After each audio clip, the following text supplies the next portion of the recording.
Breaking news చూస్తున్నాం. గాంధీ భవన్ లో election management committee సమావేశం ప్రారంభమైంది.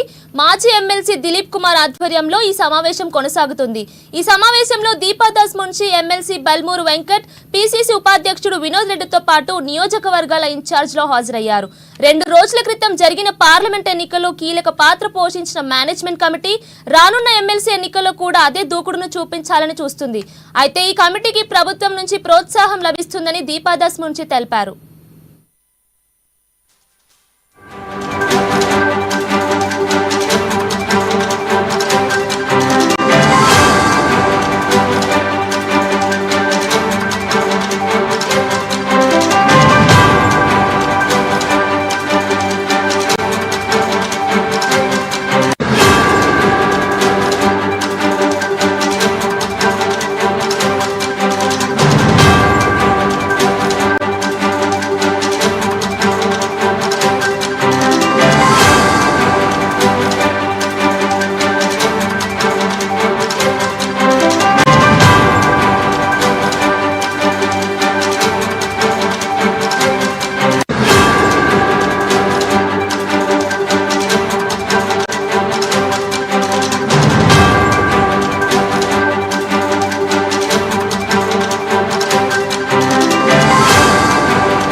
బ్రేకింగ్ న్యూస్ చూస్తున్నాం. గాంధీ భవన్ లో ఎలక్షన్ మేనేజ్మెంట్ కమిటీ సమావేశం ప్రారంభమైంది.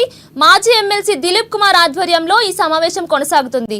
ఈ సమావేశంలో దీపాదాస్ మున్షి, ఎమ్మెల్సీ బల్మూరు వెంకట్, పిసిసి ఉపాధ్యక్షులు వినోద్ రెడ్డితో పాటు నియోజకవర్గాల ఇన్ఛార్జ్ హాజరయ్యారు. 2 రోజుల క్రితం జరిగిన పార్లమెంట్ ఎన్నికల్లో కీలక పాత్ర పోషించిన మేనేజ్మెంట్ కమిటీ రానున్న ఎమ్మెల్సీ ఎన్నికల్లో కూడా అదే దూకుడును చూపించాలని చూస్తుంది. అయితే ఈ కమిటీకి ప్రభుత్వం నుంచి ప్రోత్సాహం లభిస్తుందని దీపాదాస్ మున్షి తెలిపారు. ఇక దీనిపై మరింత అప్డేట్స్ మా ప్రతినిధి హరీష్ అందిస్తారు. హరీష్, చెప్పండి.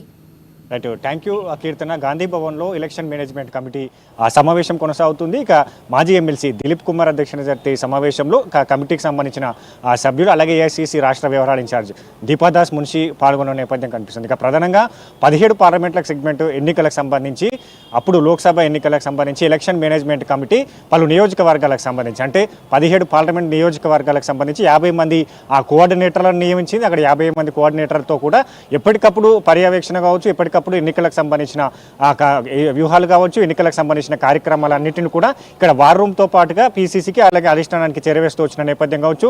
గత అసెంబ్లీ ఎన్నికలకు సంబంధించి కూడా కాంగ్రెస్ పార్టీ ఇట్లాంటి మేనేజ్మెంట్ కమిటీనే నియమించింది. అక్కడ అసెంబ్లీ ఎన్నికలకు సంబంధించి కూడా 62 స్థానాల్లో కాంగ్రెస్ పార్టీ మెజార్టీగా గెలుపొందిన నేపథ్యం కావచ్చు. ఇప్పుడు 17 పార్లమెంట్ సెగ్మెంట్లకు సంబంధించి పూర్తిగా ఎన్నికలకు సంబంధించి ఈ 50 మంది కోఆర్డినేటర్లు అక్కడ ప్రచార కార్యక్రమాలు కావచ్చు, అక్కడ పార్టీకి సంబంధించిన పనితీరు కావచ్చు, ఇతర పార్టీలకు సంబంధించి ఎంతవరకు బలంగా ఉన్నది, కాంగ్రెస్ పార్టీకి సంబంధించి అక్కడ ఏ విధమైన వ్యూహాలతో ముందుకెళ్తే ఖచ్చితంగా గెలిచే అవకాశాలు ఉన్నాయనిపైన కూడా పూర్తిగా ఆ నియోజకవర్గానికి సంబంధించి కూడా కోఆర్డినేటర్లు, అలాగే వార్ రూమ్ సంబంధించి కూడా ఇక్కడి నుంచి మేనేజ్మెంట్ కమిటీ పర్యవేక్షిస్తూ వచ్చిన నేపథ్యం కావచ్చు.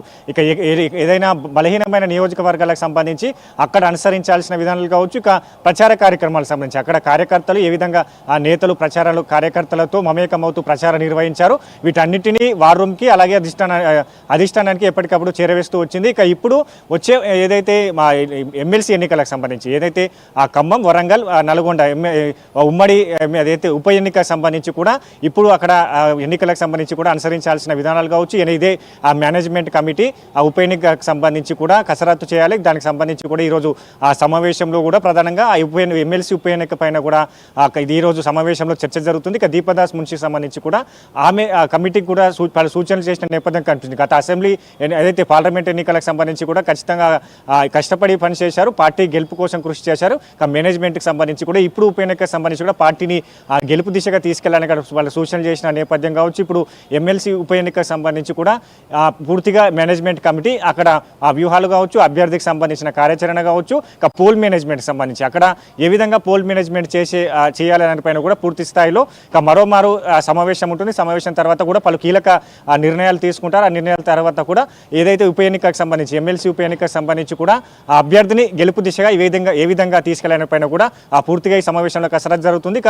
పూర్తి స్థాయిలో ఎమ్మెల్సీకి సంబంధించి కూడా గెలుపు దిశగా తీసుకెళ్లాలని మేనేజ్మెంట్ కమిటీ నిర్ణయించిన నేపథ్యం కావచ్చు. మరోమారు లోకల్ బాడీ ఎన్నికలు కూడా వస్తున్నాయి కాబట్టి దానిపైన కూడా చర్చ జరుగుతుంది. Keerthana. Right, thank you Harish.